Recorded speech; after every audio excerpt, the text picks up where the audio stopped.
we're obviously great admirers of Chris Hedges. He's been on the show. He's done fantastic work. But as you have noted, as you and I have talked, and now you can share here, and I believe that he has his tweet. We'll put it up. This is what he had to say. So he said, I was just informed by Max Alvarez, the editor-in-chief of Real News, that they will no longer run my show. The reason for cancellation, he said, is that my critiques of Biden, especially for the genocide in Gaza, jeopardizes his nonprofit status. My last show with Dennis Kucinich, who was running as an independent for Congress in Ohio, was removed from the site. So that's what he had to say. I am sure as the day is long that there is a lot more to it than just that. It always is. Please, by all means, share your thoughts because there is always two sides to every story. Well, you throw up just to let folks know. I put out a statement, 2 weeks ago.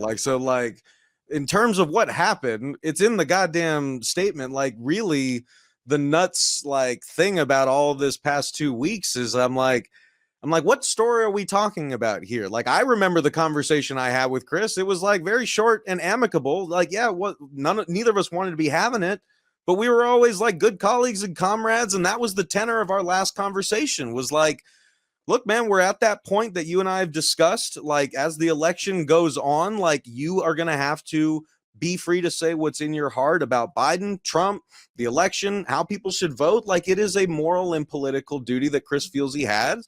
I respect that. I honor that. I'm also the editor-in-chief of a nonprofit newsroom, and that is the one etched in stone rule that we cannot violate. It's also baked into our Real News journalistic code of ethics because, it's important for folks to be out there using their powerful voice like Chris does in that way. Again, I'm not censoring anybody. That's why I released the show back to him, was go say what you got to say. I don't want you to feel censored here, but I got to look out for our nonprofit status and our journalistic mission. This is what we're about. And going out and talking about those things is not journalism. So go do it somewhere else. And there wasn't any bad blood. It was we've treated the show as well as we could. We've treated Chris as well as we could for 2 years. We produced a lot of great work together. We built fantastic. What I thought was really great, a great friendship we had shown through how we treated Chris and his work, how much we cared for it and how much, it was part of our collective mission that we are all trying to serve at the Real News, because the Real News is much bigger than Chris Hedges. And then, we had to have this discussion. It really wasn't, again, long. I had, witness in the room with me. It was something that Chris and I had addressed as a possibility many times before. And we left by saying come finish out your recordings. Let's go out to lunch. Let's talk about helping get the show on another platform. Again, it was never our show to cancel. It was a show that Chris runs through Substack. That's where all of his money comes from. That's why all the episodes have always been there from the beginning. That was our agreement. It wasn't our show only. We were a co-production partner, but we are still publishing it on our channel, on our website, and we are still a nonprofit newsroom. So the entire arrangement that we had was if there, happen to be episodes where we are getting very dangerously close to crossing that 501c3 rail or violating our journalistic code of ethics, and we can't, edit the piece because Chris might see any edits as censorship, then there's only one thing to do is just go let the show be itself and don't have it be restricted to, the journalistic and, tax status requirements of a nonprofit newsroom. So that was the conversation. As well, if I can just finish this part. Sure. It was let's we want to keep you as a comrade. We know how important the show is, and we know you're going to keep it going, but let us help find another spot for it and have a great sort of transition. And then 2 hours later, he throws me under the bus and puts up that tweet and that statement that really misrepresented the entire conversation, really gave people a very misrepresentative view of our conversation and of my reasons for, no longer being the co-production and publishing partner of the Chris Hedges network.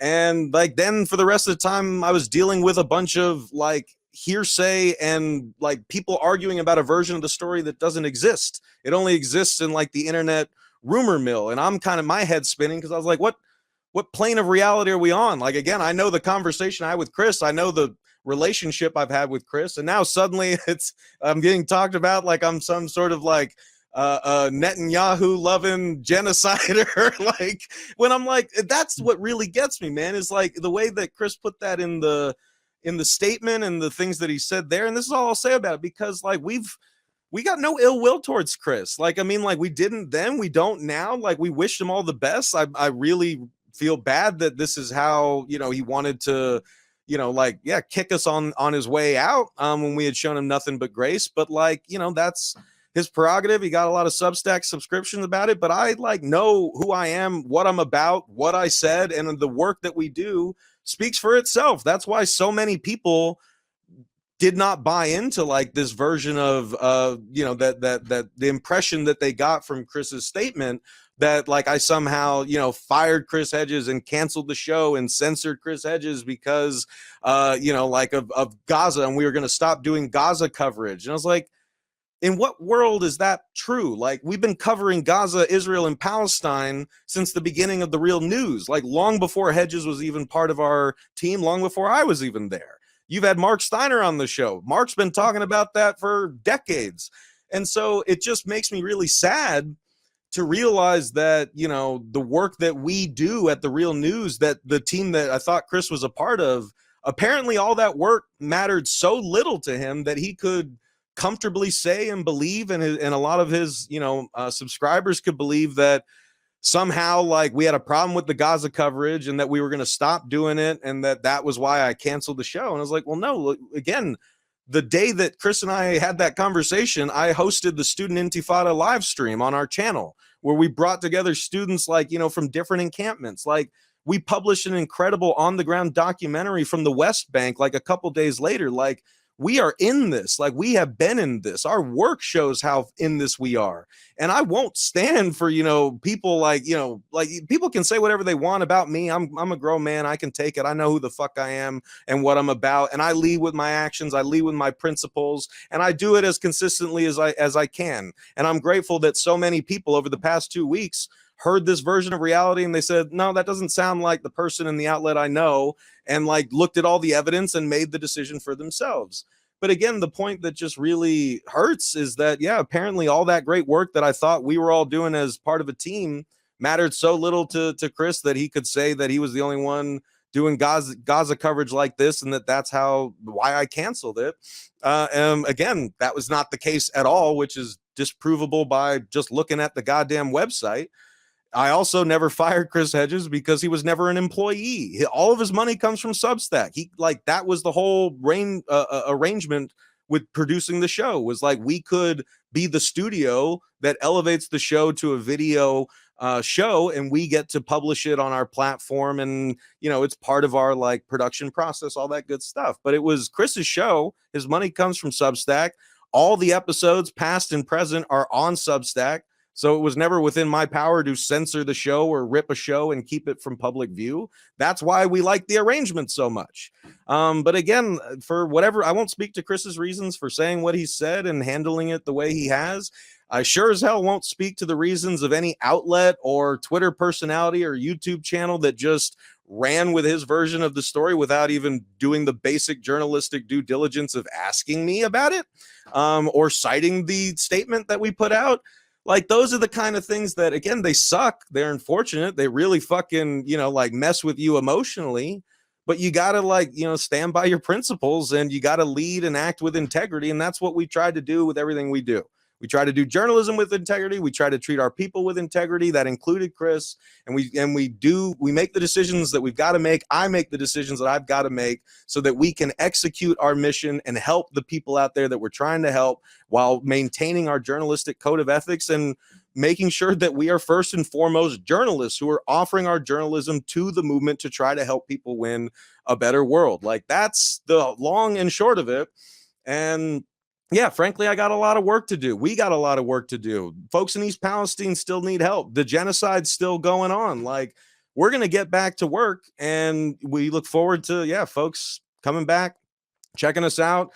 Thank you to all the folks who stood by us and didn't believe all the BS and could see through the fog of all the, you know, grifters and whatever, people who just saw an opportunity to juice their own subscriber numbers and, you know, whatever. Like, you know, instead of caring about the truth. Like that was a very unfortunate thing to see happen. But I think one of the more fortunate things was to see how few people that actually affected outside of small circles on Twitter and YouTube, like how little that matters to the students at the encampments we're trying to talk to and cover, how little that shit matters to the workers, you know, like the auto workers that we're talking to who are trying to unionize, trying to enforce their union contracts, the folks in East Palestine, you know, the working communities here in East Baltimore that are being poisoned. Like if I saw any of the folks who know us, know me, know our work, know what we're about, if I saw them getting affected by this, I'd be worried, but I don't. Right. And so I'm not. And so again, I'm sorry Chris feels this way. I'm sorry folks, you know, like feel the way that they do. What I said was very simple. It's what I told you now. Like it's what's in the statement. Everything else that got like blown out to like YouTube la la land, like I don't even know where to begin with that. Like again, I know the conversation well, I had.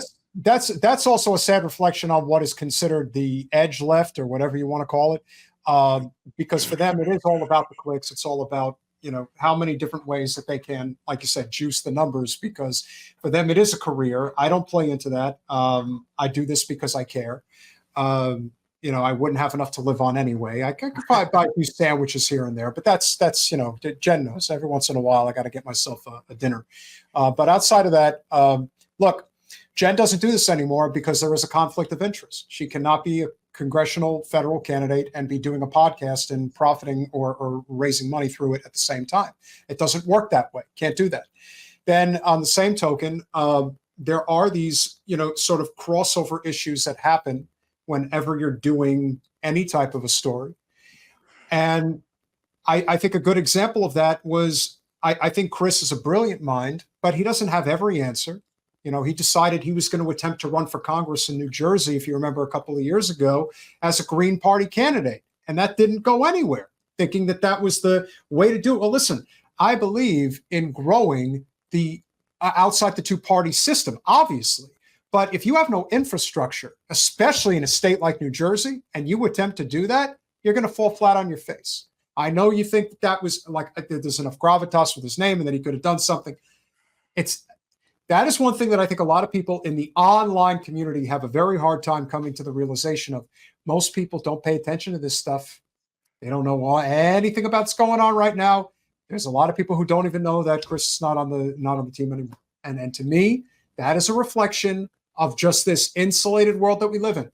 Are potentially, you know, a couple thousand people going to see this show? That's great. In the grand scheme of things, that's nothing. It's nice, but doesn't really do anything. It doesn't necessarily change the narrative in any way. It just matters that we respect the fact that there are going to be differences.